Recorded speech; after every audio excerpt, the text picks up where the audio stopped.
Programme को लिखने के लिए हमें पहला हिस्सा क्या होता है। अगर हम कोई प्रोग्राम बना रहे हैं तो किसी प्रॉब्लम को सॉल्व करने के लिए बना रहे हैं। वो प्रॉब्लम क्या हो सकती है? 2 नंबर का मल्टीप्लाई करना हो सकता है, ईएमआई निकालना हो सकता है, कोई फाइल अपलोड करना हो सकता है, अमाउंट ट्रांसफर करना हो सकता है, कोई भी इस तरह की एक्टिविटी हो सकती है। अब किसी भी एक्टिविटी को करने के लिए या किसी भी प्रॉब्लम को सॉल्व करने के लिए आपको क्या चाहिए होगा? लॉजिक।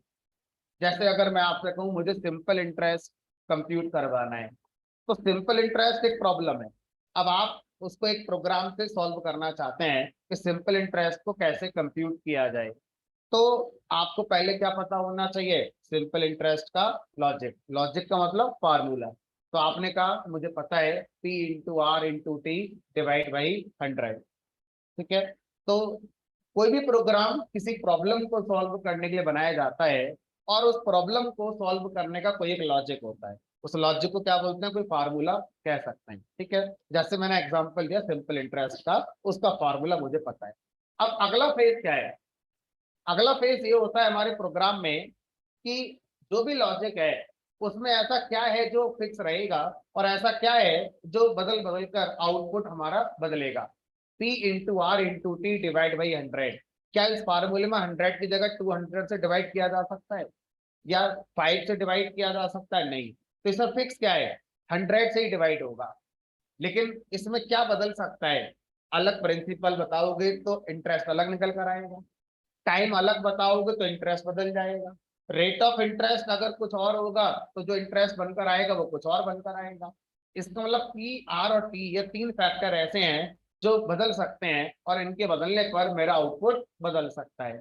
तो वो चीजें जो बदल सकती हैं उनको हम रन टाइम पर यूजर से इनपुट कराएंगे। तो अब हम अपने प्रोग्राम में पहले किसके बारे में सोच रहे हैं? लॉजिक के बारे में।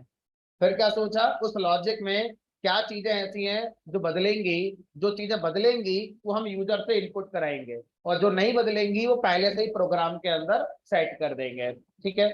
उसके बाद मेरा प्रोग्राम इनपुट लेगा, लॉजिक अप्लाई करेगा, उसके बाद क्या बनेगा? एक रिजल्ट बनेगा, एक आउटपुट आएगा।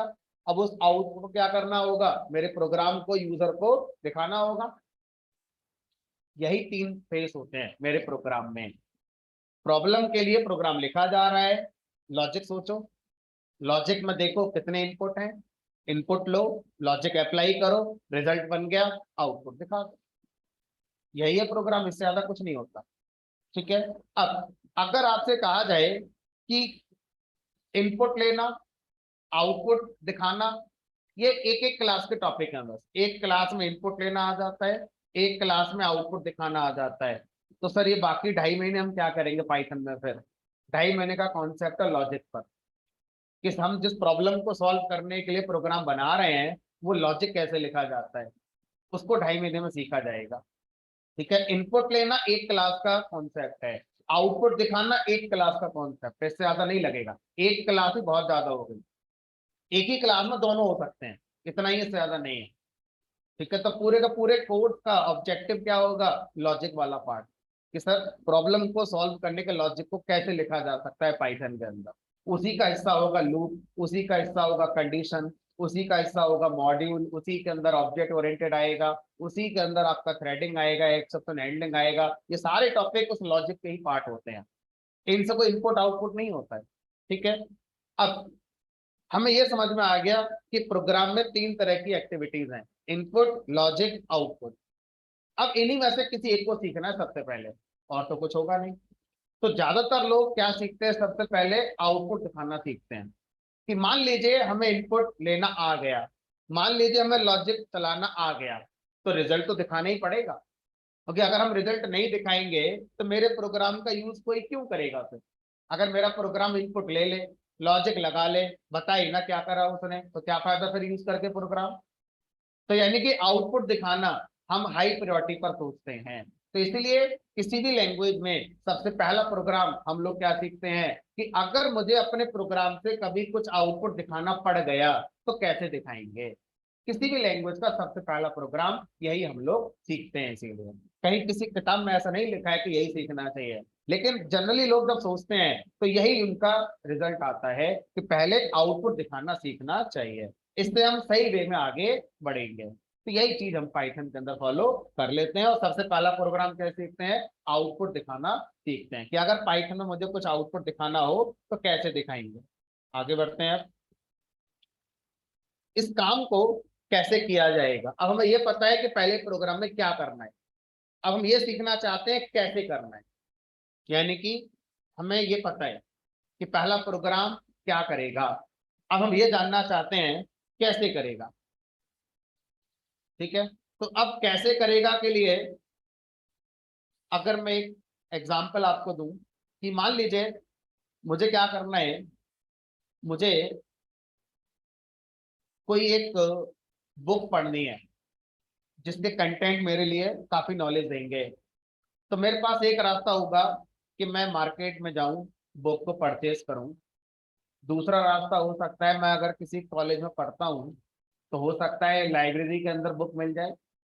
अगर लाइब्रेरी के अंदर मिल गई तो मेरा फायदा हो जाएगा, मेरी कॉस्ट बच जाएगी, मेरे बाहर मार्केट में जाने के एफर्ट बच जाएंगे, है ना। और अगर मेरे फ्रेंड को भी वही बुक पढ़नी है तो लाइब्रेरी में अगर बुक होगी तो वो भी तो पढ़ सकता है। अगर हम लोग अपनी अपनी खरीदेंगे तो हमारा अपना अपना अलग अलग खर्चा हो जाएगा, हमारी अपनी अपनी मेहनत लगेगी, बात एक ही है इसकी। तो क्या कर सकते हैं, पहले हम अपनी बुक परचेज ना करें, पहले उस बुक को हम कहाँ ढूंढें, लाइब्रेरी के अंदर ढूंढें। मिल गई तो मेरा भी फायदा है, जितने भी लोग उस कॉलेज में पढ़ते हैं सभी का फायदा है, सभी के लिए हो गई हमारी वो। ठीक है, तो अब यही कॉन्सेप्ट प्रोग्रामिंग लैंग्वेज के साथ भी होता है। आप अभी पहला प्रोग्राम में आउटपुट दिखाने की बात कर रहे हैं, अब आप पूछ रहे हैं कैसे होगा, तो आपको उसके लिए कोड बनाना पड़ेगा।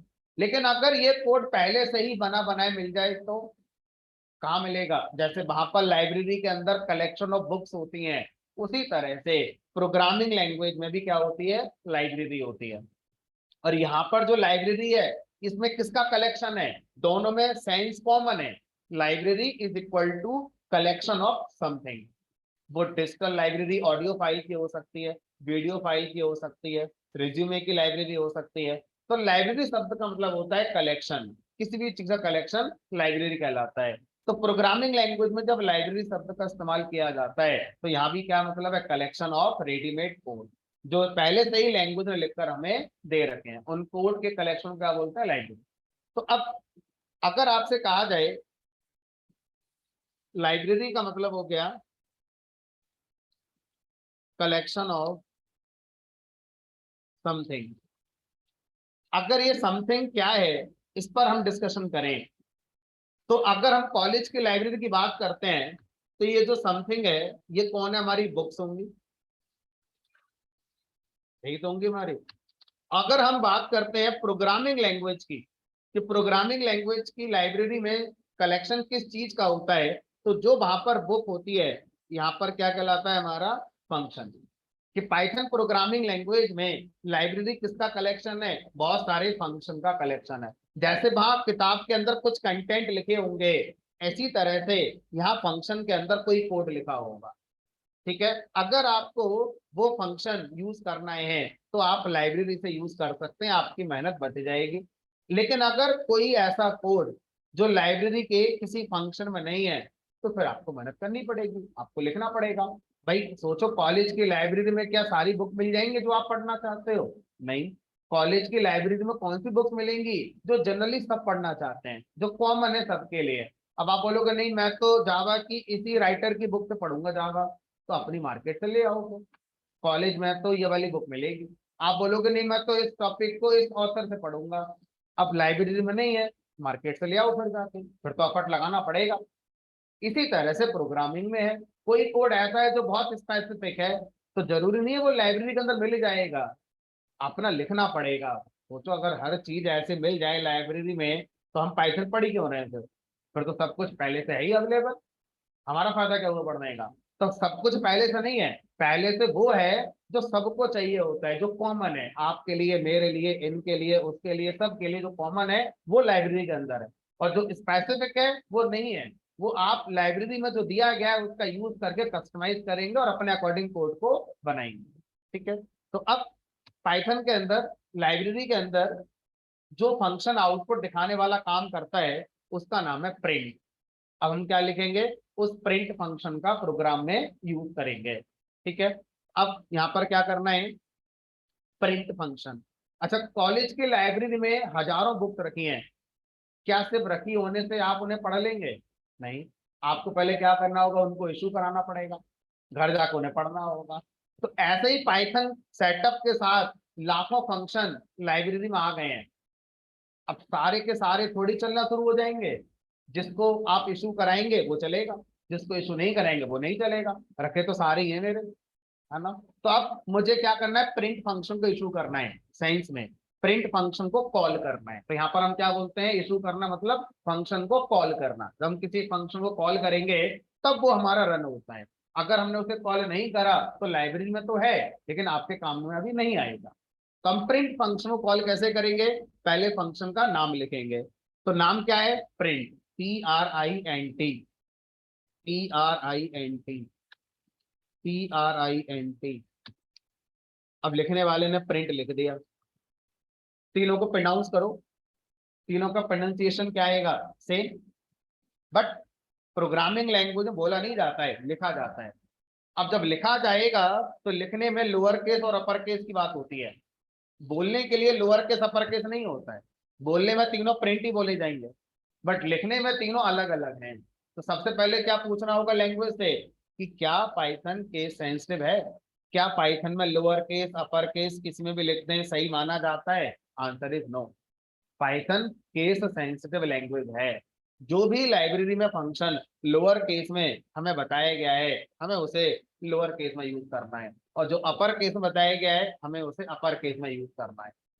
तो सर ये तो हमें फिर ध्यान रखना पड़ेगा, कोई भी लाइब्रेरी का फंक्शन। तो ऐसे आप कॉलेज की लाइब्रेरी की बुक इशू तभी करा पाएंगे ना जब आपको पता हो टाइटल क्या है किताब का, या ऑथर का नाम क्या है। अब आप बोले मुझे कुछ ही नहीं पता, तो कैसे करा लोगे इशू? तो जिस पाइथन फंक्शन को आप इस्तेमाल करना चाहते हैं आपको उसका नाम, उसकी स्पेलिंग प्रॉपर पता होनी चाहिए। तो अब पहले हमें ये बताइए कि पाइथन की लाइब्रेरी में कितने फंक्शन है। हमने कहा होंगे कई लाख फंक्शन, माइट भी करोड़ फंक्शन हो सकते हैं। तो सर इन सबके नाम याद करने पड़ेंगे, इन सबकी स्पेलिंग याद करनी पड़ेगी, सबको ध्यान रखना पड़ेगा कौन लोअर